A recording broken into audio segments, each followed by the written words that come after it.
Bonjour mes amis, je suis illogical Canadien, and welcome to another video. Today we are reading chapters 23 and 24 of All You Can Do Is Pray by James Spann. These are the final two chapters of the book, and we are finishing it this episode. Down below, I want you to tell me what you thought of this book, and honestly, if you would get it or not. I think you should. I recommend it if you want to see the book more of itself. So, again, just remind you, 2 days left. The Discord art contest, 2 days left on that for a new profile picture and banner. The link to the Discord will be in the description, so I highly recommend that you guys join very quickly and get your submissions in. The contest ends July 1st. So without further ado, let's read the final two chapters of the book.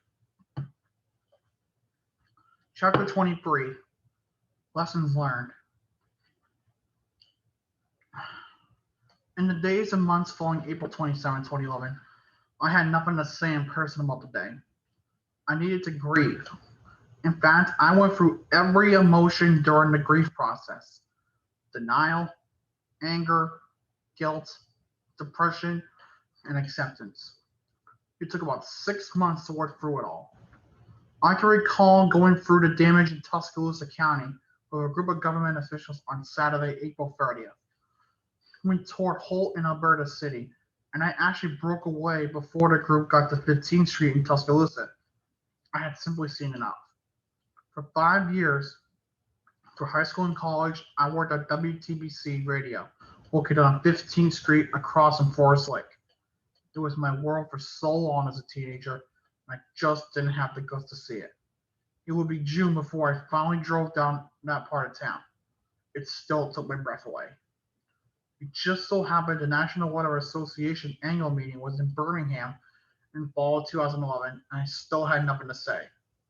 Many were very surprised, but it just wasn't the time for me to speak.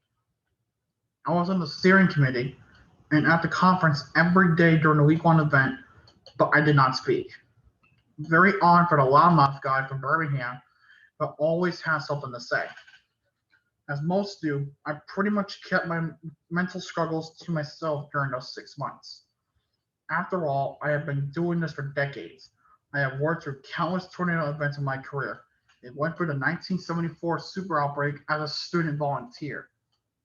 After April 27, I should have been confident, bold, outspoken, and a leader. But internally, I felt weak, guilty, and defeated.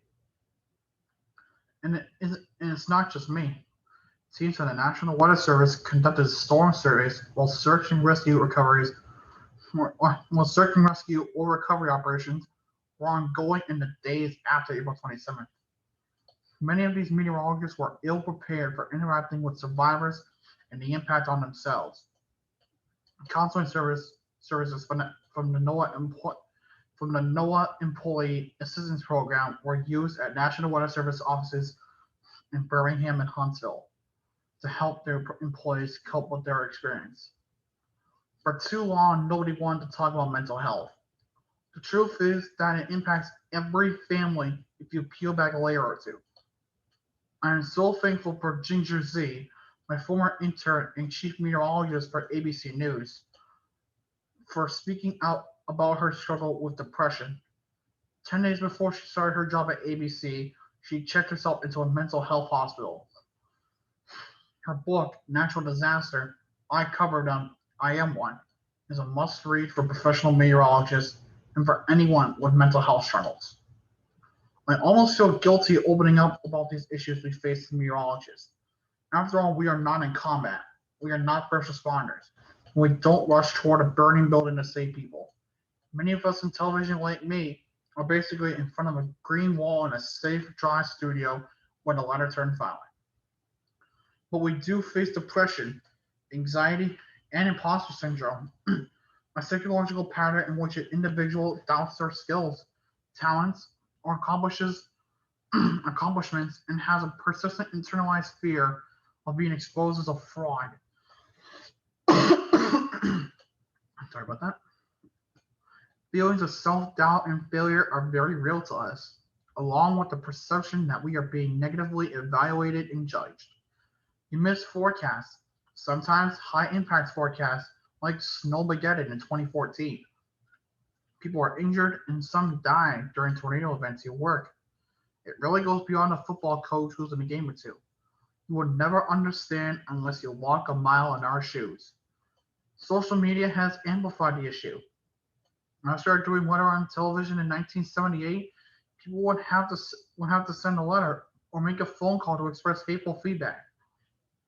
And now, everyone has a phone, and platforms like Facebook and Twitter have become a place of bile, hate, vitriol, and weapons-grade ignorance.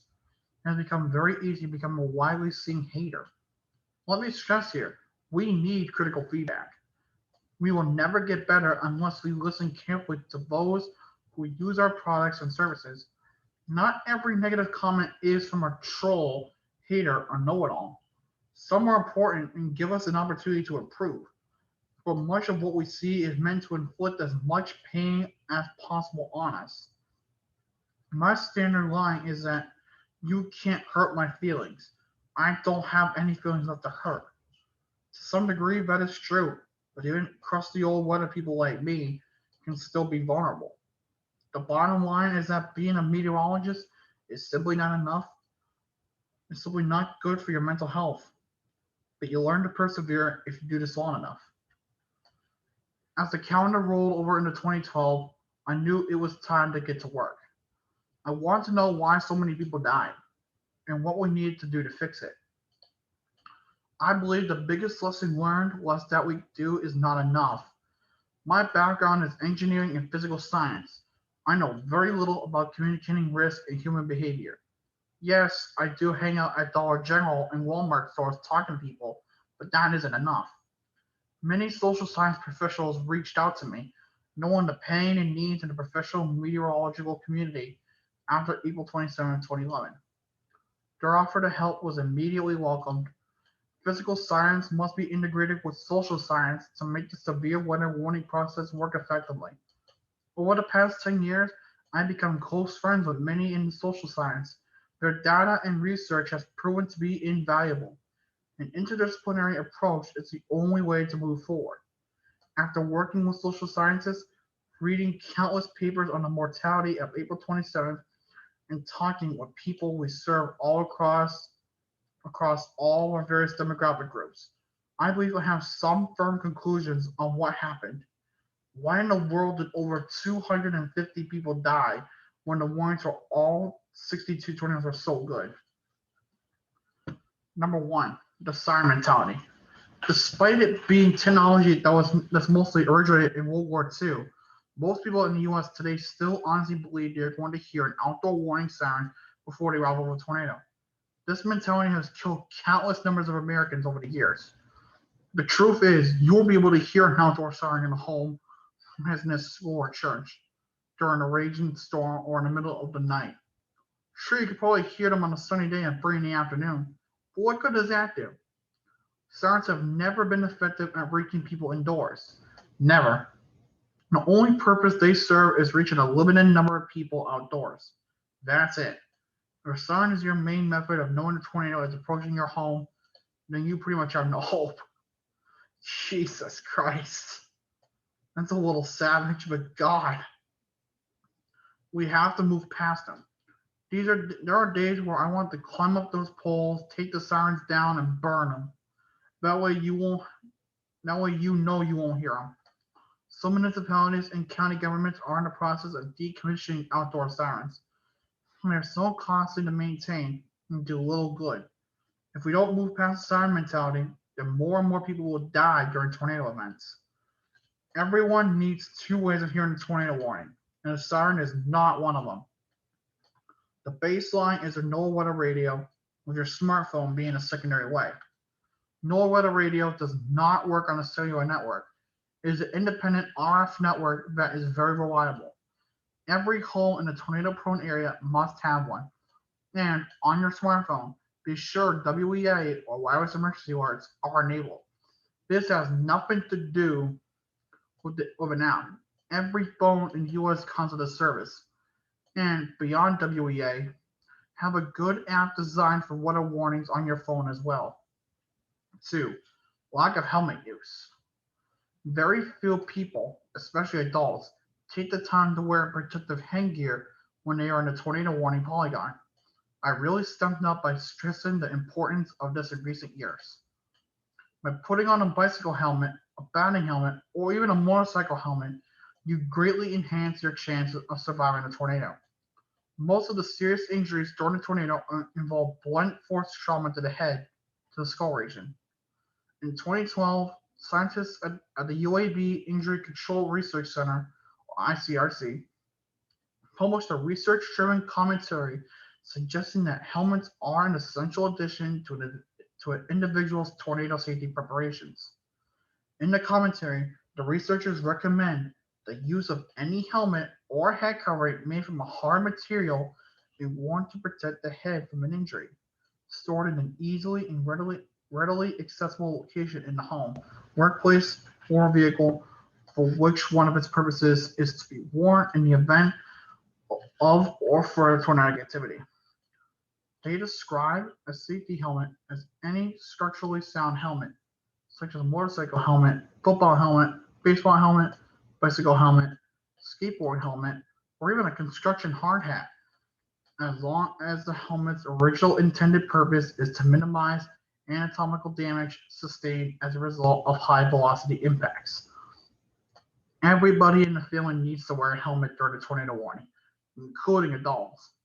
I should also mention here that everyone needs a hard sole shoes in case you have to walk over a tornado debris field, and a portable air horn so first responders can find you if you are injured and can't move or verbally communicate with them. 3. Too many false warnings. This one is on us. In 2011, the FAR, or false alarm radio, in Birmingham was hovering around 80, meaning 8 out of 10 warnings were false alarms. I have heard this over and over. I hear tornado warnings often, and nothing ever happens. It is the classic cry wolf syndrome. After a while, people hear a tornado warning and do absolutely nothing because of the high FAR. Thankfully, meteorologists at the National Weather Service in Birmingham, led by Science Operations Officer Kevin Laws, went back to basic science to solve the problem in the years following April 27, 2011. The FAR has dropped from 80 to around 35 today. I figure I didn't expect to see it in my lifetime. Unfortunately, the FAR is still very high in other parts of the country. I am hoping all National Weather Service offices will consider the issue and work toward lower values while keeping the probability of detection high. The easiest thing to do is issue a warning if you see a rotation on radar, or get a report of a wall cloud or funnel cloud. But often, the right thing to do is keep your finger off the trigger. Yes, you will miss one from time to time, but constant bogus warnings will do lots of harm to the process. And part of the issue is simply not understanding how warnings are issued. On October 1st, 2007, the National Weather Service introduced storm-based warnings for tornadoes, severe thunderstorms, flash floods, and marine hazards that are more geographically specific for these short-duration events. When issuing a warning, the National Weather Service uses geometric shapes, known as polygons, as opposed to issuing a warning for the entire county. Sometimes only a very small part of the county is placed under a warning, but when people hear their county mentioned, they believe their entire county should be taking action. Storm-based warnings are excellent since tornadoes are small and counties are big, but we have to teach people how the storm-based polygon system works. This is where the James Spann line, respect the polygon, came from. 4. Poor communication with certain people groups. I did a poor job of reaching certain groups of people, like Hispanics. During a tornado, it is my job to reach everyone and mitigate loss of life. It doesn't matter if you are right wing or left wing, young or old, black or white, or speak English or Spanish. I did lift a finger to help Hispanics in our audience. They couldn't understand what I was saying and couldn't make much sense out of the radar or tornado locations. We have to do better in the future. 5. Geography illiteracy. Most people can't find their house on a map, and we mostly use maps during long form tornado coverage. With today's smartphones and turn by turn directions, you really don't need good map skills. Everyone should be able to put a dot on the blank map with the state and county lines within 50 miles of your house. Knowing your county and the adjacent counties is absolutely crucial. The lack of geographical knowledge is why you often hear me call barbecue joints, Walmarts, barns, and white spots on the road. People know and understand those locations that are near where they live. But as meteorologists, we must be a little more proactive in getting people to learn a little geography before big severe weather days. 6. Waiting until visual confirmation. I guess it is just human nature, but studies have shown that many people don't go to their safe place until they actually see a tornado, in person or on television.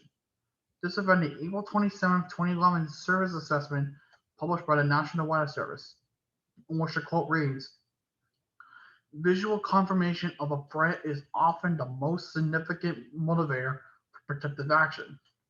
As previously mentioned, many respondents needed visual confirmation of the tornado before seeking shelter. While warnings often put people on alert and motivated them to obtain more information, it was seeing the tornado or its effects that provided the impetus to seek shelter. It is important to note that visual confirmation of large tornadoes was particularly difficult in this event. Most people do not know what a large tornado looks like, i.e., a large, dark, low-hanging cloud, and were not expecting what they actually saw. People reported that they spent several minutes looking directly at the tornado before they realized what it was. In many cases, it was not until people saw debris flying that they recognized the threat. This fact, coupled with the speed of the storms, meant many people barely made it to shelters or did not make it to safety. The bottom line for us is that we have to do a better job of getting tornadoes on camera so they can be shown on live television. On April 27, 2011, tornadoes were on the ABC 3340 Skycam network before they turned the Coleman in Tuscaloosa, and some were captured by Star dash cams, but most of them had no visual presentation other than radar. Even if we see an intense hook echo and velocity couplet and strongly word the dangerous nature of the storm, many people do nothing because they don't actually see the tornado. Rather to them, is nothing more than a bucket of spilled paint. The problem we have here in the deep south is that most of our tornadoes are rain wrapped, and many of them happen at night. It is simply impossible to show them live, and for people to see them as they approach, we must communicate this message strongly. The bottom line here is that we all have work to do. The weather enterprise, those in emergency management, and the public. In the years following the 2011 outbreak, before every severe weather threat, I would see the question, will this be on April 27th? I really don't like the question, and generally speaking, won't answer it. Things like April 27, 2011 are generational. They tend to happen about every 40 years in Alabama. You can see the pattern. March 21st, 1932, April 3rd, 1974, April 27, 2011. So no, there is an extremely high probability that the event in question won't produce as many tornadoes as one of these days. But understand this, if there is only one tornado in the entire state, and that tornado comes right down your street, then that day is your April 27th. We have to be ready for every severe weather event, not just the ones that are historic in nature. And he's right. The points that he made as to like what he thinks happened, they're all valid. He's absolutely freaking right. And he has every right to say what he said, and he's right. He is absolutely right. has every right to think that, and he has evidence to back it up. So,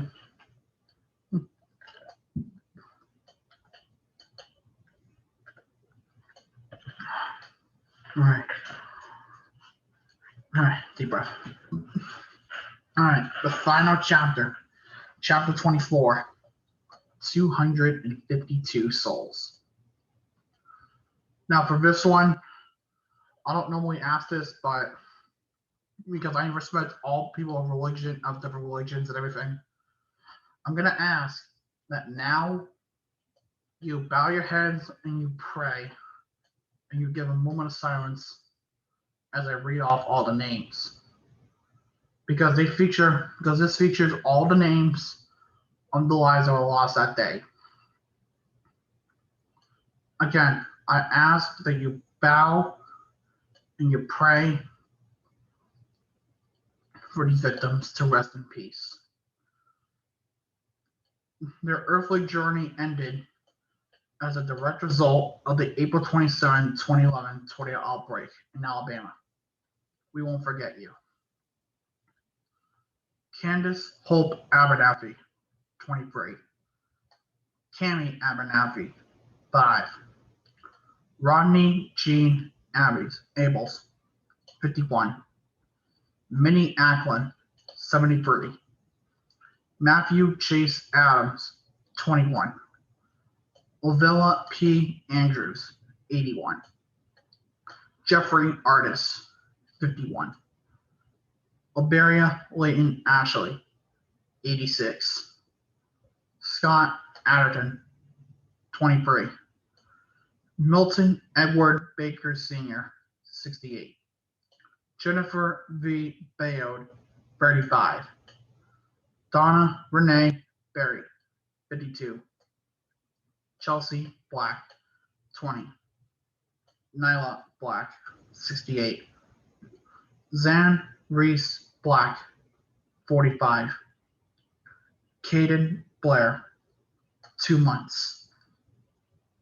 Charlotte Blunsworth, 36. Belinda Boatner, 67.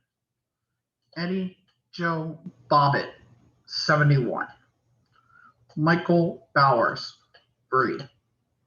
Gregory John Braden, 58. Samuel Brasfield, 50. Bessie Brewster, 72. Bridget Barnwell Brisbois, 34. Cora L. Brown, 68. Gerald C. Brown, 70. Kathleen Brown, 64. Lauren Brown, 21. Michelle Brown, 43. Mary Bryant, 43. Jean Bullock, 65. Marcella Bullock, 64. Iva Mae Cantrell, 73. James Jerry Clements, 66. Cheryl Denise Cooper, 47. Katie Cornwell, 15. Jeffrey Dwight Cottom, 35. Jack Cox, 78. Robbie Cox, 68. Charlene Crochet, 41. Earl Lewis Crosby Sr., 63. Hugh Graham Davey, 55. Christiana Dixon, 11 months. Tina Donay, 37. Jonathan Dawes, 12. Justin Dawes, 10. Ruby Dowdett, 61. Danielle Downs, 24. Chris Dunn, 32. Mike The World Dunn, 58. Kennetha Hyde Early, 71. Ariel Edwards, 22. Michaela Edwards, 5. Joel Ewing, 73. Moljam Farley, 58. Precious Mikhail Fegans Hartley, 27. Emma Ferguson, 6. Jeremy Ferguson, 34. Tanya Ferguson, 32. Harold Fitzgerald, 65. Michael Forrest, 54. Tina Forrest, 49. Carol Lisa Fox, 50. Melissa Ann Missy Myers-Gant, 43. Charles Tommy Garner, 75. May Garner, 79. Donnie Gentry, 63. Patricia Ann Gentry, 50. Hannah Goins, 3. Kenneth Graham, 56. Linda Graham, 61. I'm sorry if I mispronounced the names. Aurelia Guzman, 12. Ruth Hairston, 90. Zora Lee Jones Hale, 80. Melania Nicole Nikki Hammonds, 32. Eddie Hall, 53. Janet Dickinson Hall, 55. Teresa Gay Hall, 50. Anne Hallmark, 54. Jaden Hallmark, 17 months. Jennifer Hallmark, 31. Philip Hallmark, 56. Shane Hallmark, 37. Kathy Gray Hanny, 46. Calvin Hannah, 81. Harold Harcrow, 74. Patricia Harcrow, 75. Cedria Harris, 8. Kayshawn Harris, 5. Lloyd Winford Harris, 68. Ashley Harrison, 22. Donald Ray Keeps, 48. Robert G. Hicks, 83. Jerry Lee Hodge, 64.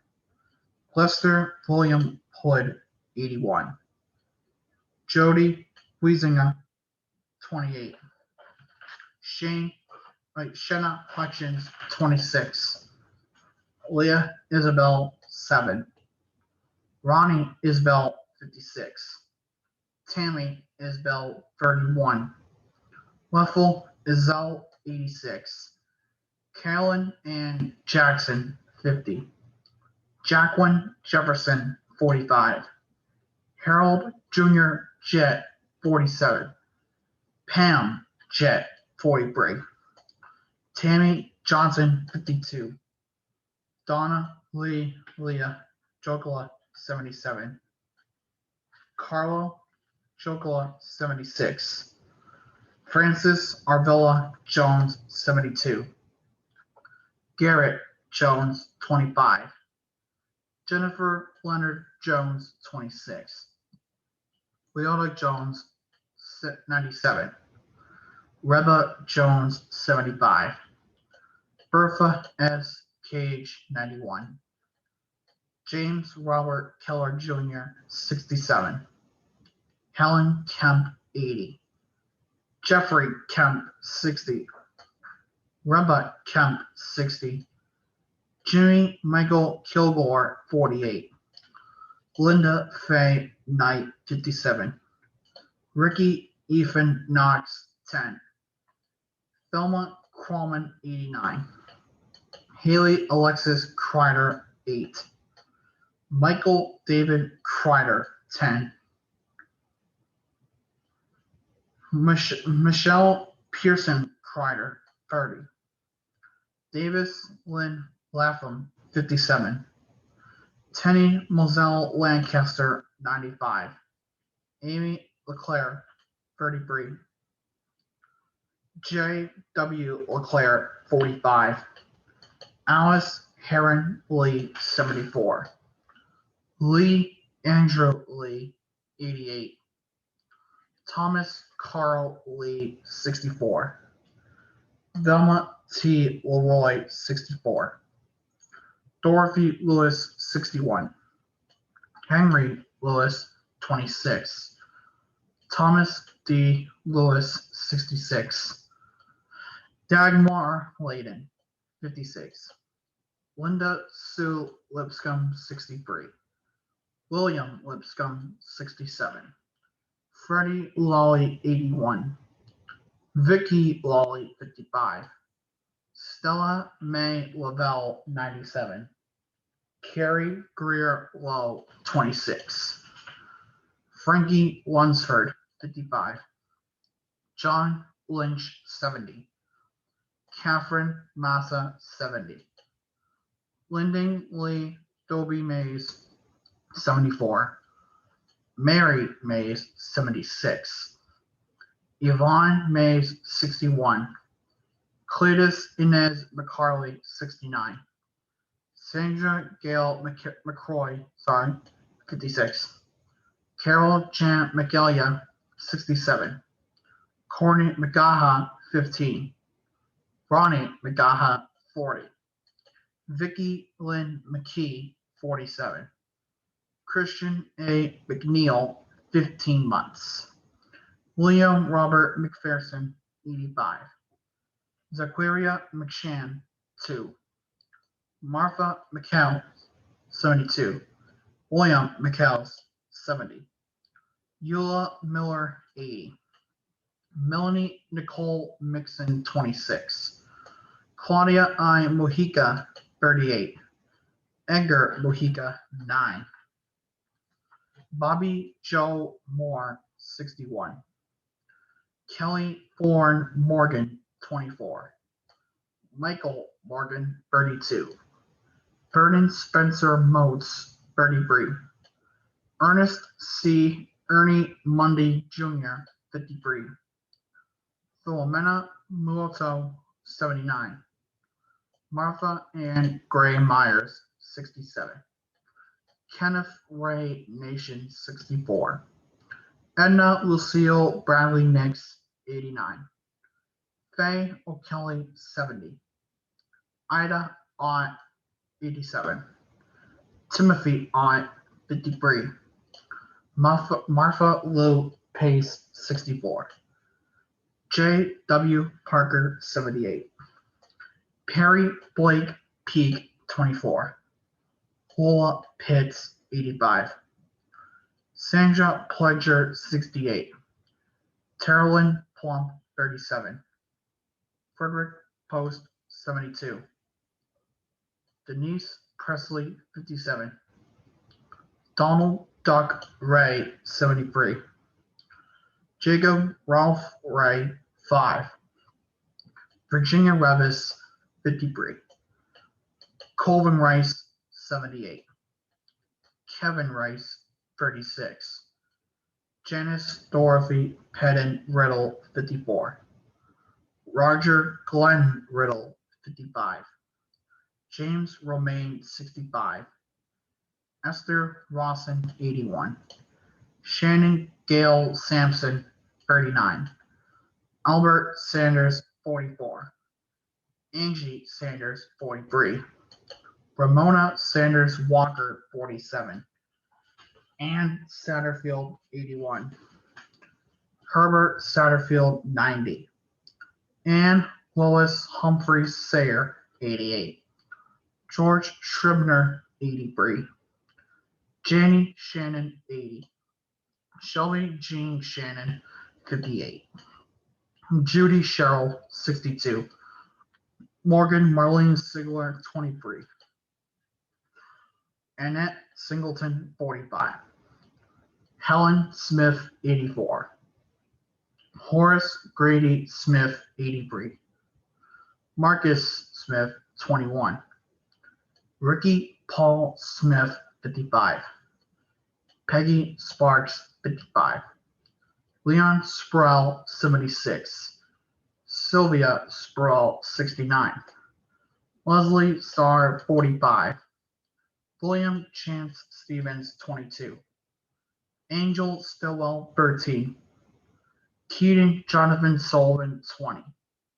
Rachel Renee Tabor, 37. Jack E. Tenhave, 67. Alan O'Neill Terry, 49. Herman O'Neill Terry, 80. Justin LeEric Thomas, 15. Luella Bell Thompson, 81.